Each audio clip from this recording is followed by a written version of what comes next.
오늘 말씀 가운데 예수님께서는 산상수훈을 통해서 기도란 무엇인가, 또 기도는 어떻게 하는 것인가, 여기에 대해서 자세한 말씀을 우리들에게 주십니다.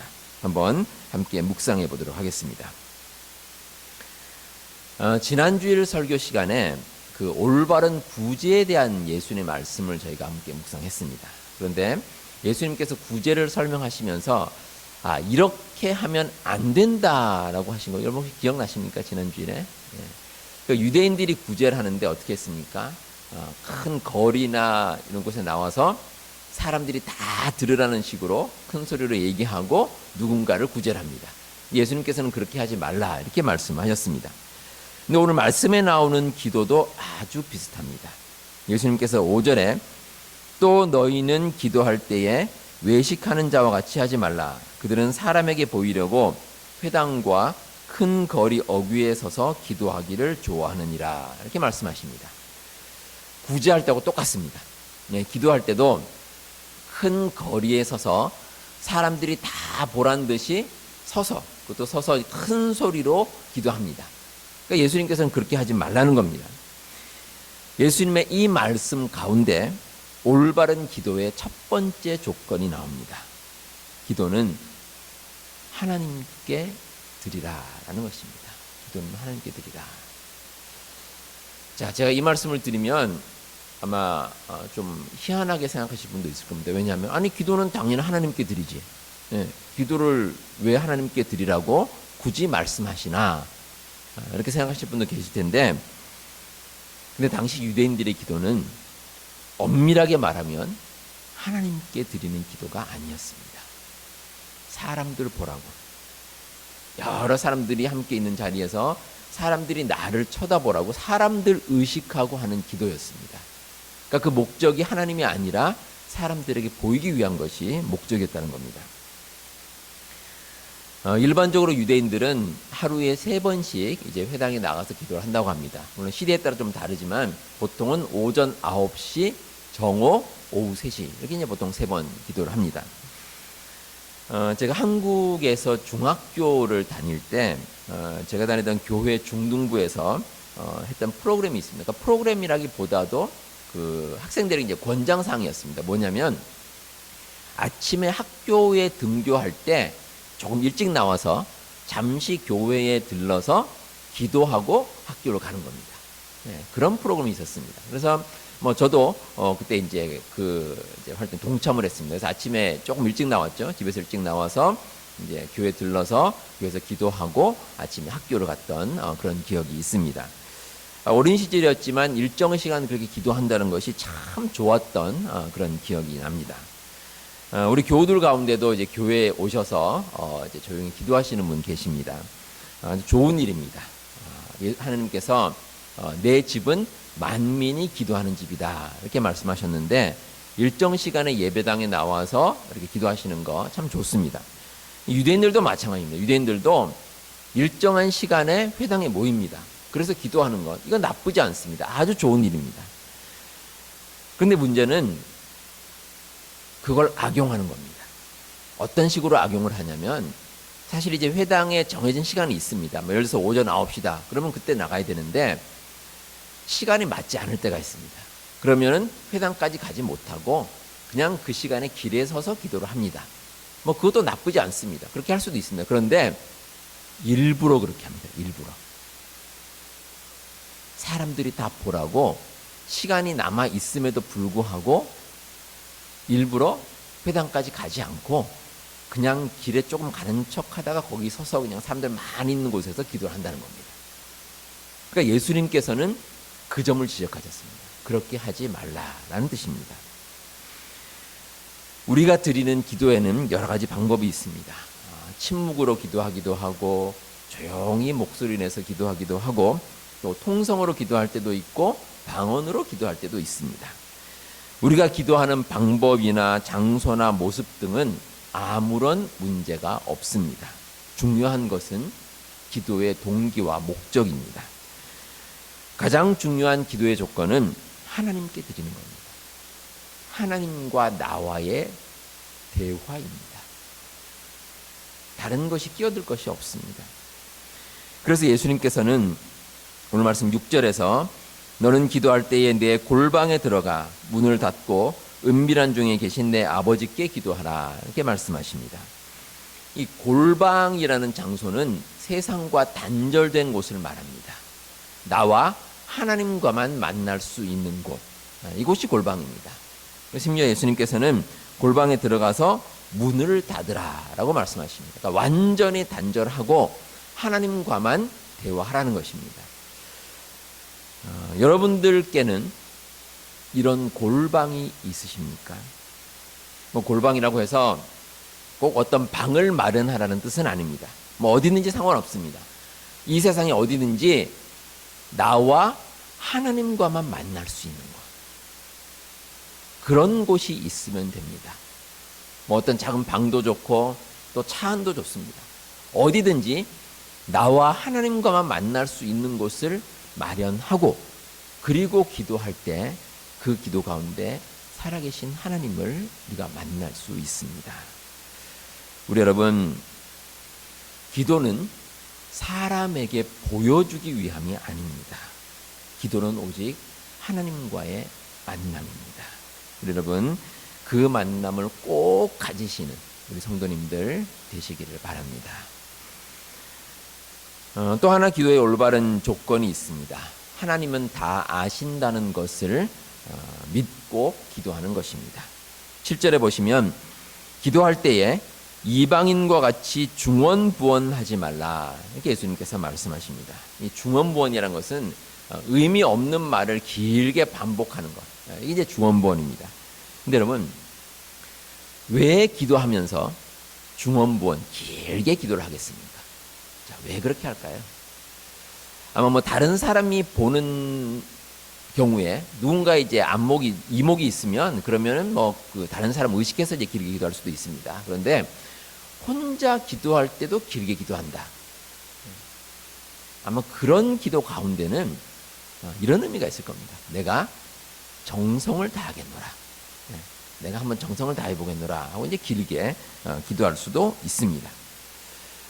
여러분들 그 옛날 드라마나 왜 영화에 보시면 사극이라는 게 있습니다. 옛날 일 이제 사극을 이제 볼 수 있는데 거기 보면 가끔 그런 장면 나옵니다. 그 새벽에 일어나서 우물물을 이렇게 딱 뜹니다. 떠가지고 이런 이제 그 접시 아니죠, 그릇이죠. 그릇에다 물을 뜨고 딱 놓고 어떤 보통 여자분이 그러죠. 하얀 이제 옷을 한복을 입고 앉아서 이렇게 비는 그런 아마 장면 여러분들 보신 적 있으실 겁니다. 새벽에 꼭 일어나서 우물물 뜹니다. 그런데 그 우물물 이름을 뭐 정한수, 그러죠. 이제 정화수 이렇게 말하기도 하는데 그렇게 하는 이유가 그 정도의 정성을 드린다라는 의미에서 이제 그렇게 합니다. 근데 우리가 드리는 기도도 그렇다고 생각하는 경우가 있습니다. 최대한 내가 할 수 있는 기도를 길게 해야지 내 정성이 거기에 담겨져 있다. 이렇게 이제 우리가 생각할 수도 있습니다. 예수님께서도 기도를 길게 하신 일이 있습니다. 십자가에 달리시기 전에 겟세마네 동산에서 밤새 기도를 하셨습니다. 또 사무엘의 어머니인 한나도 오랜 시간 성전에 나와서 하나님께 기도를 드렸습니다. 근데 여러분, 기도를 길게 하는 것과 짧게 하는 것 아무 상관없습니다. 기도를 길게 해야 될 상황이나 이유가 있으면 길게 해야죠. 그러면 길게 해야 됩니다. 그런데 기도를 짧게 할 상황이라면 기도를 짧게 하면 됩니다. 그러니까 다시 말해서 우리가 하나님께 기도하는 것에 있어서 뭐 기도의 시간이나 정성이나 이런 것보다 더 중요한 것은 하나님을 믿는 마음입니다. 내가 정말 하나님 믿고 그 믿는 마음으로 하나님께 기도를 드리는 것입니다. 그게 기도의 조건입니다. 우리가 믿는 마음으로 하나님께 나아가면 하나님께서는 우리의 마음을 다 알고 계십니다. 우리의 처지와 형편도 아시고 과연 우리가 무엇이 필요한지 하나님께서는 이미 다 알고 계십니다. 하나님의 전능하심을 믿고 하나님께 나아가서 온전히 엎드리는 것, 이게 또 중요한 하나의 기도의 조건입니다. 자, 예수님께서는 이런 기도의 조건을 말씀하시고 곧 이어서 구체적인 기도의 모범을 보여주십니다. 이 기도의 모범 우리가 흔히 잘 아는 주기도문입니다. 주기도문. 네, 보통 이제 주님 가르치신 기도라고 해서 주기도문이다 이렇게 얘기를 합니다. 이 주기도문에 대해서는 나중에 한번 더 자세히 묵상하는 기회가 있겠지만 오늘은 기도의 모범이라는 의미에서 두 가지만 한번 살펴보도록 하겠습니다. 그 하나가 기도는 하나님께 영광을 돌리는 것이다 라는 것입니다. 자, 9절부터 시작되는 주기도문에 있어서 우리가 주목해야 될 부분이 있습니다. 기도의 주어입니다. 주어. 기도의 주어. 자, 주기도문 처음에 이름이 거룩히 여김을 받으시오며. 자, 누구의 이름입니까? 하나님의 이름. 하나님의 이름입니다. 자, 그 다음에 나라가 임하시오며. 누구의 나라입니까? 하나님의 나라. 그 다음에도 마찬가지입니다. 뜻이 하늘에서 이루어진 것 같이 하나님의 뜻이죠. 그리고 땅에서도 이루어지이다. 하나님의 뜻이 땅에서도 이루어진다라는 겁니다. 그러니까 이 주기도문에 있어서 주어가 내가 아니라 하나님입니다. 아주 중요합니다. 우리의 기도가 나아갈 방향은 하나님입니다. 내 나라나 내 이름이나 나의 뜻이 이루어지는 것이 아니라 하나님의 영광이 나타나고 하나님의 임재하심을 체험하는 것이 기도의 핵심입니다. 그래서 결국 기도에 있어서 중요한 것은 하나님의 영광을 우리가 믿고 따라갈 수 있느냐입니다. 그게 기도의 핵심입니다. 찬송가 461장 3절에 이런 가사가 있습니다.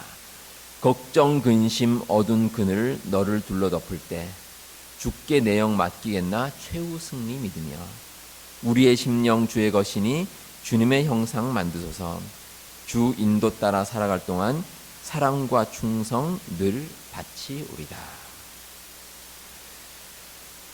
우리의 삶 가운데 걱정이 있고 근심이 있고 어두운 그늘이 우리를 둘러덮을 때가 있습니다. 그래서 우리가 기도하는 것입니다. 그런데 그 기도에는 반드시 우리의 영을 주님께 맡긴다는 고백이 있어야 합니다. 반대로 우리 자신이 주어가 된다면 우리의 삶에서 하나님의 뜻을 체험할 수가 없습니다. 그저 나의 뜻만 바라보고 살아가는데 그 자리에 하나님의 뜻이 함께할 여지가 없기 때문입니다. 우리 예수님께서 제자들에게 기도의 모범을 보여주시면서 계속해서 하나님께 영광 돌릴 것을 강조하고 계십니다. 그 이유가 무엇이겠습니까? 우리가 하나님을 주인으로 삼고 하나님께 영광을 돌리면 그러면 기도의 열매가 자연스럽게 우리에게 맺어질 수 있기 때문입니다. 그렇게 해달라고 간구하는 것이 우리의 기도입니다. 예수님께서 가르치신 또 하나의 기도의 모범이 있습니다. 기도는 하나님 나라의 백성으로 살게 해달라고 간구하는 것입니다. 오늘 말씀에서 예수님께서는 가장 중요한 첫 번째 예로 일용할 양식에 대해서 말씀하고 있습니다. 우리가 이 세상 살아가면서 참 아무래도 중요한 것이 이 먹고 사는 문제를 빼놓을 수가 없습니다. 근데 그 기도 가운데도 그 말씀이 들어있습니다. 근데 예수님께서는 우리가 먹고 사는 일에 대해서 한마디로 말씀하십니다. 일용할 양식입니다. 일용할 양식. 그날 먹을 양식을 구하라 라는 것입니다. 우리 여러분들의 삶을 위해서, 생업을 위해서 기도하실 때 일용할 양식을 위해서 기도하십니까? 만약에 그렇게 기도하신다면 정말 믿음이 좋으신 분입니다. 왜냐하면 보통 그렇게 기도하지 않습니다. 일용할 양식뿐만 아니라 내일 양식, 모레 양식, 그리고 이번 주간의 양식, 이번 달 양식, 또 심지어는 평생 먹을 양식을 위해서 기도하시는 분도 계십니다. 근데 어떤 분은 이런 말씀하셨습니다. 이 세상에서 배가 불러도 먹는 생명체는 인간밖에 없다. 그런 말씀을 하시는데 가만히 들어보면 맞는 것 같습니다. 왜냐하면 이 동물들은요, 배가 부르면 안 먹습니다. 그 산업 맹수들도 자기 배가 부르면 옆에 아무리 맛있는 먹이가 있어도 거릴 때 보지도 않습니다. 물론 뭐 동물들 가운데도 겨울잠을 잔다든지 뭐 새끼를 가졌다든지 그러면 많이 먹습니다. 근데 사실 그건 목적이 있어서 그렇습니다. 그리고 아주 예외적인 경우입니다. 근데 사람은 다릅니다. 배가 불러도 먹습니다. 과식이죠. 근데 문제는 이런 모습이 우리의 기도 가운데도 나타납니다. 욕심을 내서 기도합니다. 우리가 가질 양식, 하나님께 주시는 양식을 위해서 기도하는데 최대한 많은 양식을 확보하게 해달라고 기도합니다. 근데 여러분, 만약에 여러분들이 그렇게 기도하실 때 내가 평생 먹을 양식이 확보되었다, 그러면 하나님께 간절한 마음으로 간구하겠습니까? 아마 안 할 것 같습니다. 그게 완전히 확보가 되면 그 다음부터는 인후할 양식을 위해서 기도할 일은 아마 없지 않을까, 저는 이런 생각이 듭니다. 이스라엘 백성들이 그 출애굽하고 광야로 나갔을 때입니다. 그 광야에 나가서 광야길을 가는데 먹을 게 없습니다. 하나님께서 하늘로부터 만나를 내려주셨습니다. 근데 만나가 이제 이른 아침에 만나가 이제 하늘로부터 내려옵니다. 하나님께서 말씀하시기를, 출애굽기 16장 16절에서 여호와께서 이같이 명령하시기를 너희 각 사람은 먹을 만큼만 이것을 거둘지니. 먹을 만큼만입니다. 그러니까 하루에 먹을 양만 각자 알아서 가지고 가라는 겁니다. 그리고 이어지는 말씀에서 많이 거둔 자도 남음이 없고 적게 거둔 자도 부족함이 없이 각 사람은 먹을 만큼만 거두었더라, 이렇게 기록되어 있습니다. 사람마다 다릅니다. 어떤 사람은 식사를 많이 하는 사람이 있고 어떤 사람은 적게 먹는 사람도 있습니다. 그런데 많이 먹는 사람이나 적게 먹는 사람이나 어떤 사람이든지 부족함이 없이 그 양식을 거두어 갔다는 겁니다. 그렇게 하루하루 먹을 양식을 이스라엘 백성들은 공급을 받았습니다. 그런데 일부 이스라엘 백성들은 하나님 명령을 따르지 않았습니다. 욕심을 내는 거예요, 욕심. 그래서 아침에 거둘 때 하루 먹을 것보다 훨씬 더 많이 욕심을 내서 거둬갔습니다. 근데 그 결과가 어떻습니까? 성경에 보시면 그 만나에 벌레가 생기고 냄새가 났다, 이렇게 기록이 되어 있습니다. 오스트리아 출신의 유명한 심리학자로 알프레드 아들러라는 분이 있습니다. 이분의 이제 이론을 담은 책 가운데 그 미움받을 용기라는 책이 있는데 제가 아주 흥미롭게 읽은 책입니다. 이 아들러는 인간이 가진 열등감을 심리학의 주제로 삼았습니다. 그리고 그 열등감이 어디서 나오느냐? 비교에서 나온다는 거예요. 비교. 다른 사람과 비교할 때. 다른 사람이 가진 것, 다른 사람의 모습과 자꾸 비교하니까 자기 마음 가운데 열등감이 생기고, 근데 그 열등감을 없애는 것이 필요하다, 이렇게 강조했습니다. 그래서 자유로운 개인이 필요하다는 겁니다. 자유로운 개인. 그러니까 다른 사람과 비교하지 않고 나 스스로가 담대하게 살아갈 수 있는 그런 모습이 필요하고, 그걸 통해서 자기의 존재감을 세워야 된다, 이렇게 강조를 합니다. 이 아들러가 우울증 환자를 치료할 때가 있었는데 이런 처방을 내렸다고 합니다. 우울증 환자가 오면 앞으로 매일 남을 기쁘게 할 일을 한번 생각해 보시기 바랍니다. 그리고 2주 동안 그걸 매일매일 한번 실천해 보시기 바랍니다. 그러면 아마 삶이 완전히 달라질 겁니다. 이렇게 처방을 내렸는데 실제로 그렇게 해서 우울증이 치료된 사람이 아주 많았다는 것입니다. 아주 의미가 있습니다. 우리가 하나님의 백성이라면 하나님 안에서 만족을 찾습니다. 다른 사람과 비교할 것이 아닙니다. 그리고 하나님께서는 그런 하나님의 백성에게 일용할 양식을 공급해 주십니다. 그리고 우리는 그것을 믿고 살아갑니다. 그런 사람에게는 욕심이 없습니다. 그렇게 되기 위해서는 욕심을 버려야 하고 또 욕심 버리고 하나님께 우리의 모든 삶을 맡기는 것입니다. 이런 말이 있습니다. 세상의 물질은 모든 사람의 욕심을 충족시키기에는 부족합니다. 하지만 모든 사람의 필요를 충족시키기에는 충분합니다. 우리 하나님께서 우리의 욕심을 충족시켜 주시지는 않습니다. 하지만 우리의 필요는 반드시 충족시켜 주십니다. 여러분들이 이 진리를 잊지 마시기 바랍니다. 오늘 말씀을 정리하도록 하겠습니다. 우리가 하나님께 드리는 기도는 온전히 하나님께서 우리를 사랑하시고 돌보신다는 것을 믿고 고백하는 것입니다. 그래서 우리의 기도는 하나님께 영광을 돌리는 기도고 하나님과 동행하는 것이 참된 기도의 모습입니다.